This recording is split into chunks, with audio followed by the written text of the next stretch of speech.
It hits like a slap from a velvet glove on a perfect California morning. One day you're standing on 5 acres of raw heaven you bought with every last penny, dreaming of solar panels and silence. The next, a brutal steel gate is welded shut across your only road, a crisp white sign screaming, "Property of Whispering Pines Estates HOA. Trespassers prosecuted." No warning, no meeting, just pure, smiling tyranny. But the pearl-wearing president who ordered it had no idea she'd just walked straight into the trap I'd been building my whole life. My name is Marcus Hale. 6 months ago, I was a senior cybersecurity architect, until a jealous colleague framed me for a data leak that never happened. Cleared in court, but the whispers followed me like cheap perfume. Unstable. Dangerous. So I smiled, nodded, and vanished into this quiet patch of chaparral on the edge of Whispering Pines Estates. I figured the ultra-exclusive neighborhood next door was none of my business. Big mistake. Their queen was Diane Hargrove, 60, frosted blonde, pearls tighter than her smile, an HOA president the way some people are addicted to power. She ruled like it was her personal kingdom, and my peasant plans for an off-grid home apparently threatened the sacred property values. Her loyal sidekicks? Harold Grant, the retired lawyer who nodded at everything she said, and Lisa Monroe, the real estate agent secretary whose calculator eyes never stopped spinning. The first letter arrived in a cream envelope that smelled like expensive regret. "Dear neighbor," it began in perfect cursive. "We noticed excessive indigenous growth on your parcel. Per Whispering Pines covenants, all vegetation must be maintained at 1.5 inches maximum. Please remedy within 7 days or face $250 daily fines." I stared at the untouched brush I hadn't even cleared yet and laughed out loud, the kind of laugh that starts in your gut and turns bitter halfway up. I emailed back politely. "Not an HOA member, not subject to your rules. Have a blessed day." That was the spark. Overnight, the friendly neighbor mask dropped. Official notices flooded my mailbox like confetti from hell. Unauthorized storage of construction materials, there were none. Excessive noise from wind, seriously. Unapproved color scheme for future structures. Each one threatened liens, foreclosure, the works. Then came the county inspector, a weasel named Derek with a clipboard and a smirk that said he'd already been paid. Every permit I filed hit a new invisible wall. "Needs more geological studies, Mr. Hale. Soil report insufficient. These solar panels, HOA aesthetic guidelines frown on them. Might have to appeal to the board." My savings bled out on holding costs while my dreams sat there gathering dust. Across the fence line, Martha from the Tuscan villa developed a sudden passion for gardening exactly when I was around. "Just checking you're settling in, Marcus. Any luck with those permits? Such a headache, isn't it?" Her smile could curdle milk. I smiled back, took notes, and started scanning every document. Because if there's one thing being framed taught me, it's document everything. I called my old college friend Sarah Chun, now a shark of a real estate attorney. "It's starting," I told her, voice calm even though my blood was boiling. Standard HOA playbook. Get ready. While the paper storm raged, I spent nights digging through county archives. That's when I found it. A 1958 public access easement cutting across the corner of my land, never officially closed when they built Whispering Pines. Forgotten, overgrown, but legally still mine. A back door they didn't know existed. The seed of something beautiful and deeply satisfying began to sprout. I let Diane think she was winning.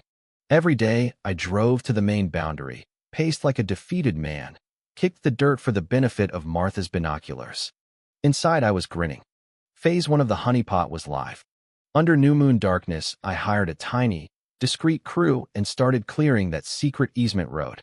No lights, hand signals only, brush hauled away in silence. It was back-breaking, nerve-shredding work, but every snapped twig felt like sweet revenge. At the same time, I turned my cybersecurity brain loose on physical security. Motion-activated microcams with thermal and night vision, hidden in fake rocks, tree bark, fence posts. Solar-powered, encrypted feed straight to an off-site server. They watched every inch of my property line, especially the gate area. Diane wanted to play gatekeeper? Fine. I'd give her all the rope she needed to hang herself. The trap was set. All I had to do was wait for the spider to strut right into the center. The waiting paid off faster than I expected. One crisp Tuesday, the gate appeared like a middle finger made of steel, professional weld, heavy chain, shiny new padlock, and that pristine sign. I slammed my car door, made sure the dashcam caught every angle, and performed my Oscar-worthy outrage. "What the hell is this?" I roared, rattling the bars for the hidden microphones I knew were listening from the other side. Detective Miller showed up 20 minutes later, sighed like I'd ruined his coffee, and called it a civil matter. Exactly as planned.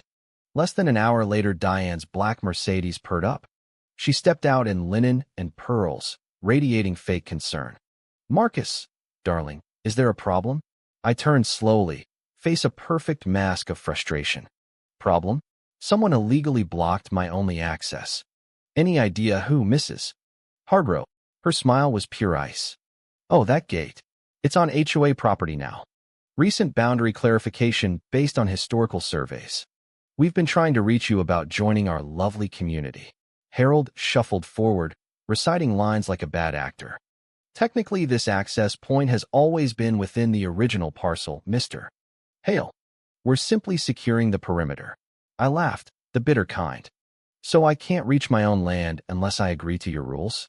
No solar panels because they're unsightly, lawns measured with a ruler, vegetable gardens banned because they make the neighborhood look poor?" Diane leaned in, voice dripping honey. "We prefer to say we're inviting you to elevate your standards." Or, she handed me a thick envelope. "The board might be willing to purchase your parcel at fair market value." Given the access issues, of course, the value has adjusted. The number inside was insulting, half what the land was worth. They thought they had me cornered. I waited until their taillights vanished, then ripped the envelope in half. "Sarah," I said when she picked up, voice low and charged. They took the bait. Every word. Video and audio are crystal clear. That same night, the first truck of foundation materials rolled silently up my secret road. While Diane slept believing she'd won, my crew poured concrete under the stars. Weeks blurred. I kept the defeated act going, driving past the gate looking crushed, while behind the scenes my house framed up in the dark. Diane grew impatient. Security patrols appeared, sitting for hours staring at the decoy gate like it was art. Then Sarah called. "Marcus, check the west boundary feed." Now, the footage was gold.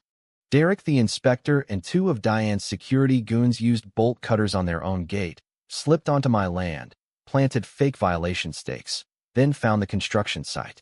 Their shock was priceless. One guy got on the phone. "Mrs. Hargrove, they're building back here somehow. The gate's still locked." Pause. Then the order I'd been waiting for. "Damage the equipment. Make it look like an accident." They kicked over generators, slashed cement bags, even rolled boulders onto my secret road trying to block it. Black humor at its finest. Grown adults vandalizing like bored teenagers while my cameras recorded every second in 4K. The anonymous email arrived the next day. "I work inside the HOA. Diane's falsifying surveys for a developer kickback. My land is the missing piece for their luxury resort. Meet me." We met at a coffee shop far from prying eyes.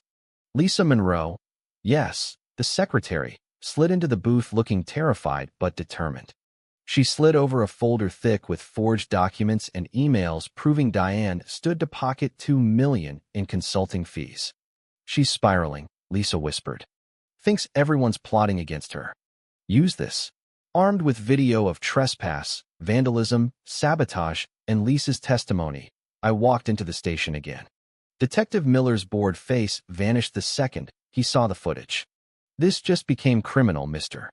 Hale. Conspiracy, fraud, vandalism. We're opening a full investigation." Diane, sensing the walls closing, scheduled an emergency community update on the lawn right beside my gate. Perfect stage. As she stood on her little podium preaching about protecting our aesthetic standards, the low rumble of my generator started. Then power tools, saws, nail guns, my crew openly framing the second story right in view. Heads turned. Phones came out. Diane's face went from smug to purple in 3 seconds flat. "What is the meaning of this?" she shrieked, microphone still hot. "Carter, get in there and shut them down. I don't care how." The security chief looked at her, then at me holding the laminated 1958 easement map, then at the crowd filming everything. He took one step back. "Ma'am, my company provides security, not criminal services. We're done." He and his team walked away. Diane stood frozen, pearls trembling, exposed in front of the entire neighborhood she'd terrorized for years. The queen had just been dethroned on live social media. The fallout was glorious. Sarah filed the lawsuit the next morning with every piece of evidence attached. Local news smelled blood. Prestigious HOA accused of criminal conspiracy. President caught ordering illegal acts on camera. Phones at Whispering Pines reportedly melted. Diane's son Julian flew in from New York, not to defend Mommy Dearest, but to limit the damage to the family name. An emergency HOA meeting turned into chaos. Resignations were threatened left and right. In the sterile conference room a week later, Julian placed his late father's journal on the table. No deathbed promise to reclaim that land. "Mother, it was all fiction." Diane flinched like she'd been slapped. Sarah laid out our terms. Public apology in the paper, full reimbursement of every penny I'd spent, Diane's immediate and permanent resignation, removal of the illegal gate, and third-party oversight of new HOA bylaws, so this nightmare could never happen again. "Arthur, sorry, Harold," practically sobbed, agreeing on behalf of the terrified board. All eyes turned to Diane. After a long silence, she gave one tiny nod. Julian then made a clean, above-board offer from the developer, market value plus a generous premium for the land. The dream was tainted anyway. I accepted. Paperwork signed within days. The wire hit my account fat and beautiful. Demolition crews cut down the infamous gate like it was scrap. The printed apology appeared, short, soulless, but there in black and white. Diane faded into wealthy obscurity. Harold moved away. As part of the reforms, a tiny public pocket park was grudgingly carved out of their precious lawns, an ironic little monument to their overreach. Standing on the empty lot one last time, ocean breeze in my face, I didn't feel loss. I felt free. My original plan had been meticulous, but the real win came from turning their own aggression against them. Sometimes the best defense isn't a wall. It's letting the bully build the cage, then handing them the key and walking away richer. They thought they were locking me out. They never realized they were locking themselves in. Driving away, I glanced in the rear view at Whispering Pines. Without the gate, it looked smaller, just another row of overpriced houses pretending to be special. It had no power over me anymore. The war was over. I'd won. Now it was time to find a new hill, maybe one without Karens, and finally build that workshop. So here's the question that keeps me up at night, and probably should keep you thinking too. Was I wrong to fight fire with fire, using every legal trick and camera in the book to expose a corrupt HOA president? Or was Diane and her board the real criminals for abusing power, forging documents, and trying to steal a man's dream through bureaucracy and lies? Who was truly in the wrong here? The homeowner who refused to be bullied, or the community leaders who turned neighborly rules into a weapon? Let me know in the comments. Because next time an HOA Karen comes for your property, you might be the one with the hidden cameras ready.